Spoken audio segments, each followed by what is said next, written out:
Скопје пред 2 дена почувствува силен земјотрес која потресе Западна Македонија и делови од Косово. Што точно се случуваше, каков земјотрес и дали може да се очекуваат вакви слични потреси во наредните денови е темата која што во продолжение во живо ја работиме од терен. Колегата Кирил Стојанов во живо е од Сеизмолошката обсерваторија со анализа на случајниот земјотрес и одговори на најважните прашања. Кирил, добро утро. Така, Иване, добро утро, поздрав од Сеизмолошката обсерваторија при Природно-математичкиот факултет во Скопје. Спомна и ти, пред само неколку дена почувствувавме силен земјотрес, се правеа сите оние народни анализи за тоа дали земјотресот беше силен, дали се случуваше, дали бучеше, како и на кој начин тресеше, меѓутоа што навистина се случуваше, за каков земјотрес стануваше збор, може ли да се анализира за тоа дали ќе следуваат и нови потреси и каков случно се анализира еден земјотрес, ке ни каже професор доктор Катерина Дрогрешка, раководител на Сеизмолошката обсерваторија при Природно-математичкиот факултет. Еве, најпрви, добро утро. Добро утро за гледачите на телевизија од Сеизмолошката обсерваторија. Што се случуваше пред само неколку дена кога почувствувавме, да ќе кажам, силен земјотрес? Предпоставам дека тоа силен за вас и за нас постојат разлики. За каков земјотрес всушност стануваше збор? Вака, никако граѓаните на нашата држава, поготово на оние западни и северни делови, долго време нема почувствувано земјотрес со таков интензитет. На 10 февруар вечерта во 22 часот и 5 минути по локално време се случи земјотрес со умерена магнитуда. Магнитудата беше 4,6, интензитетот беше 5 за граѓаните на нашата држава. Земјотресот беше 20 км источно од градот Призрен, односно некаде 45 до 46 км северозападно од градот Скопје. Значи, станува збор за земјотрес со една умерена јачина, со ефекти кои што предизвикуваат само возбуденост и паника, а не очекуваме никакви конструктивни оштетувања, дали било тоа на објектите, и нормално не очекуваме никакви сеизмогеолошки ефекти во смисол на појава на одрони, ликвифакција, клизишта и така натака.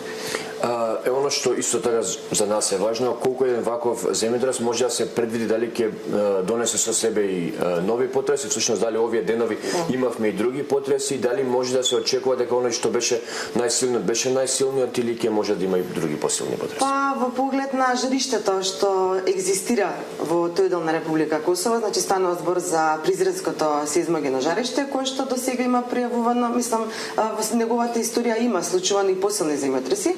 Овој земјотрес е во групата, како што спомнав претходно, на умерените земјотреси и нормално е проследена со одредена последователна или народно кажано автершокова сеизмичка активност. Оваа последователна активност беше регистрирана и од Сеизмолошката, од апаратите во Сеизмолошката обсерваторија и всушност се состоеше од неколку послаби земјотреси кои што нормално граѓаните на нашата држава ги немаа почувствувани. Еве, она што јас го спомнав на почетокот, дека ние анализиравме помеѓу нас дали бучеше силно, дали не бучеше, дали вертикално, дали хоризонтално, сијалиците, палустерите или што е тоа всушност дома, што се на кој начин се почувствува. Како се анализира еден земјотрес? Еве, ќе се случи земјотресот, што се случи овде во Сеизмолошката обсерваторија? Како се анализира тоа? Па во моментот на случувањето на земјотресот се вклучуваат алармите во Сеизмолошката обсерваторија. Тоа не е на некој начин знак, пошто ние сме секаде во канцеларија, дека веќе се случува земјотресот. За неколку минути се прави анализа на земјотресот, значи се почекува околу 5 минути да се соберат сите податоци од сите регионални станици, од нашите сеизмолошки станици, се одредува епицентарот на земјотресот, значи каде точно се случил земјотресот и се прибираат податоци како е почувствуван земјотресот. Врз основа на тие податоци, всушност ние вас ви известуваме колкава е магнитудата на земјотресот и колкав е интензитетот на земјотресот. Ако има последователни земјотреси, значи нашето известување кон вас продолжува. Кога ќе заврши серијата, тогаш ние пристапуваме нашата вистинска сеизмолошка работа, нашата дејност. Значи одредуваме каде е хипоцентарот, значи внатрешноста на земјата, во внатрешноста на земјата што се случило, кој блок се поместил, како тоа се одразува на материјалните градби, после тоа од оние податоци што ние ги собираме од прашалниците и како народот го почувствува земјотресот, правиме една така наречена под името макросеизмичка карта, која што понатаму таа макросеизмичка карта ние ја користиме во различни истражувања, а од одредувањето на параметрите на жариштето на земјотресот, значи на физика на жариштето, одредуваме блокот колку скокнал едниот блок во однос на друг блок, колкава количество на енергија ослободено, за каков тип на раседнување станува збор, дали е нормално во смисол качување на блок, паѓање на блок, па дали се поместил на лево или се поместил силна дејство. Значи тоа се податоци што ние после целата приказна околу земјотресот почнуваме да ги работиме и нормално нели даваме едно известување во нашите архиви што всушност се случило во внатрешноста на земјата. Колку време трае тој еден таков процес? Еве пример се случи земјотрес на 10 февруари. Да. Колку време трае целиот тој процес што вие сега го опишавте? За колку време е потребно? Па ние сме веќе при крај, за 2 до 3 дена е комплетната анализа, меѓутоа на главниот земјотрес. Веднаш после тоа пристапуваме кон анализа во зависност од податоците што ги собираме на она последователна сеизмичка активност, за да на крај се направи една целокупна слика за комплетната физика на жариштето на земјотрес. Она што позади нас го гледаме земјотрес, како да се заштитиме, сеизмолошка обсерваторија. Кои се оние ваши препораки кои што при вакви земјотреси, при посилни земјотреси, што е нешто треба да се направи за да се заштитиме од такви земјотреси? Сеизмолошката обсерваторија покрај својата дејност обавува и едукативни предавања и интерактивни работилници. Тие се во насока на запознавање на земјотресот како природна појава, меѓутоа и во насока на заштита од земјотресите. Главното правило во сеизмологијата, секогаш кога ќе има земјотрес, да почекаме да заврши тресењето и нормално да го напуштиме објектот каде што се наоѓаме. Меѓутоа исто така многу битно е да не трчаме по скали, да не влегуваме во лифт, да не застануваме на делови од просторијата каде што се наоѓа, пример да речеме клима, да не застануваме до прозорите, бидејќи во случај на силен земјотрес првите бранови што доаѓаат имаат оние карактеристика што велам јас на звучни бранови, па може да дојде до оштетување на прозорите, така да најбитно од сега да почекаме да заврши тресењето, да застанеме во некој кјуш, навинати да ја покриеме главата и веднаш после тоа ако земјотресот е посилен да го напуштиме објектот каде што се наоѓаме. Тоа се оние основни правила и сега откако ќе заврши тресењето, ќе ги излеземе надвор, тоа не значи дека ние треба веднаш да влеземе во објектот, затоа што во случај на посилен земјотрес може да има било какви конструктивни, меѓутоа и неконструктивни оштетувања и во тој случај потребно да почекаме да дојдат екипите кои што се задолжени за проверка на тие објекти и нели нормално да ни кажат дали ние можеме да се вратиме во објектите или не. И што подалеку, нормално се извинувам, што подалеку од објектите, затоа што случај земјотресот 2016 во Скопје кога беше, сите граѓани беа излезени и сите некако си дискутиравме, разговаравме пред објектот, пред зградите, а тоа не треба, значи треба да се упатиме на некој отворен простор во случај на повторен удар кога би настанало рушење на објектот или било какво оштетување, нели да не бидеме оштетени од што и да се случува понатака со објектот. Така најчесто се оние јас сум на втори, ти си на трети, дали се почест повеќе се почувствува.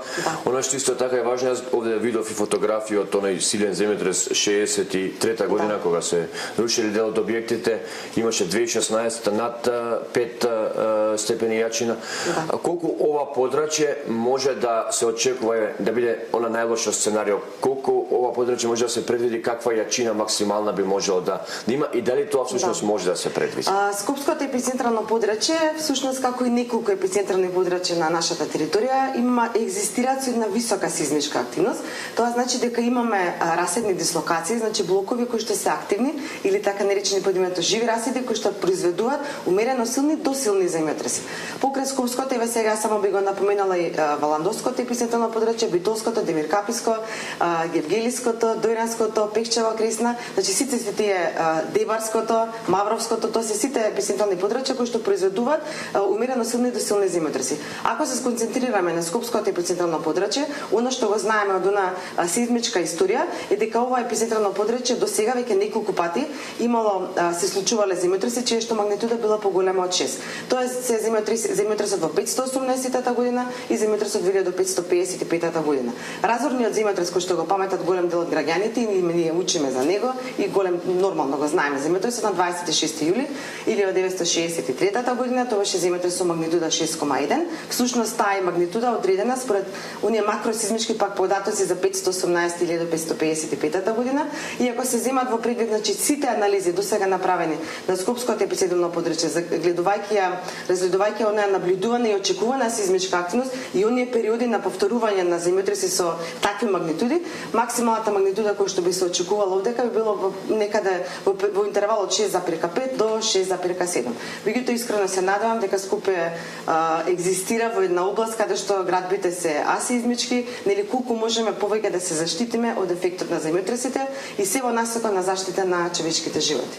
Така е, само за крај, дали според вашата анализа во онаа серија земјотреси ова беше најсилниот сега од 4,5 или може да очекуваме и посилен во Па навек? многу е вака неблагодарно да се каже дека тоа е најсилниот земјотрес од она што до сега го знаеме. Затоа велам ние проучуваме секогаш механизмите на жариштата на земјотресот, че целата таа физика внатре, во внатрешноста на земјата, тоа е најсилниот земјотрес.